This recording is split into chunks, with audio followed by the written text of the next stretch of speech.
Whether it's the stock market, real estate, art, crypto, wine, or your own business, investing is the only way to create true wealth.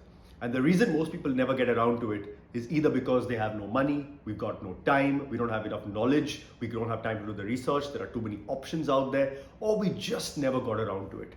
If any of those sound familiar, then stick around because in the next few minutes, we're going to make it super simple to just get started. Let's get cracking. Hey guys, this is Karthik and welcome back to the channel where every week we will get just a little bit closer to achieving our financial goals and dreams. Now, just like we spend our time in our jobs, which decides how much money we earn, in the same way, how we spend our money is going to decide how we build our financial future. Now, I look at every single dollar that I earn as an employee of mine, and the more dollars that I invest, the more employees that I have working for me 24/7.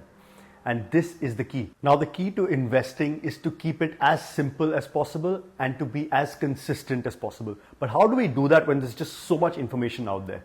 There are so many different avenues to invest. And let's look at a few of them. Number one, real estate, right? The problem with real estate is when you're getting started, there's just too much information. There's a lot of money required. There's a lot of information that you need to have before you can get started. And there's a great chance that if you make a small mistake, it could cost you a lot of money. Right? Next, you have things like gold and silver and the other traditional asset classes. Now, these are non-yielding asset classes, which means that you don't get paid any money for holding it and you just have to hold this over a long period of time. And this might work for some, but in today's day and age, there are slightly better options, according to me.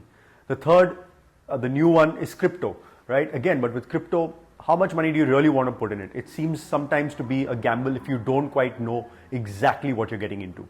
And finally, you have stocks. Right? Now, it would be great if you could pick an Apple or a Netflix or a Microsoft, Google back in the day when they were, still hidden gems. Today, the whole world knows about it. They've passed their absolute, extreme growth stage. And now we'd be lucky if we could find the next one. It requires a lot of research. It requires us to understand companies, study balance sheets, research companies.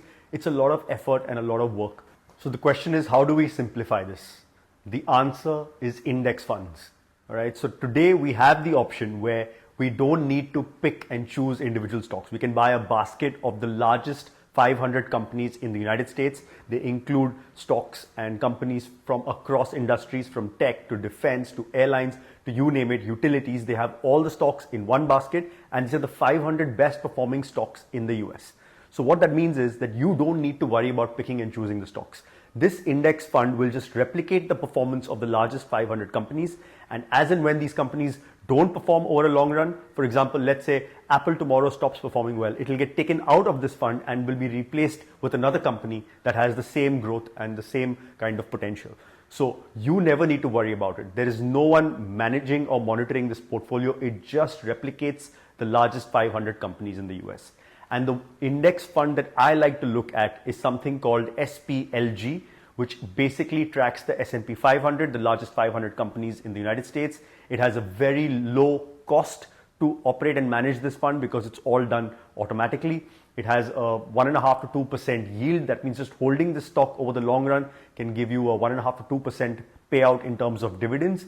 And the best part is that in the last 30 to 50 years, this has grown close to 10%. So between 9 and 10% is what this grows every single year. Now that we've narrowed our investment to one option, which is SPLG, which costs anywhere between $45 to $50 today, all we need to do is to ensure that we create a separate investment account and every month put a standing instruction to have this money transferred from our salary account to our investment account.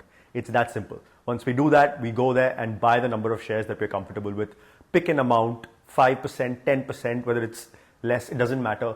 It can be as low as $50 a month. And I'm sure everyone can find a way to invest $50 a month, right? So that's all we need to do. Put a standing instruction and ensure that we buy those number of shares every single month. It should work like clockwork. If you know a way to automate this process, do let me know, but at least have the standing instruction from your account to your investment account. That is it. It's that simple. Now, the idea behind this simple exercise of getting started is to build that level of consistency and build momentum. Because what happens next is you can then start thinking about other sources of other ways of investing, be it real estate, be it gold, be it other avenues. And trust me, a lot of avenues open up once you start building this momentum. And all it takes is $50 a month, right? I'm sure you can pick the amount that's best for you, but even if today you think that you have no money to invest, I'm sure you can find $50. And if you think even $50 is tough, then watch this other video that I've made, which will help you to find different ways to actually save and show you the importance of how important it is to actually save and start getting invested. Cheers guys, and I'll see you in another video.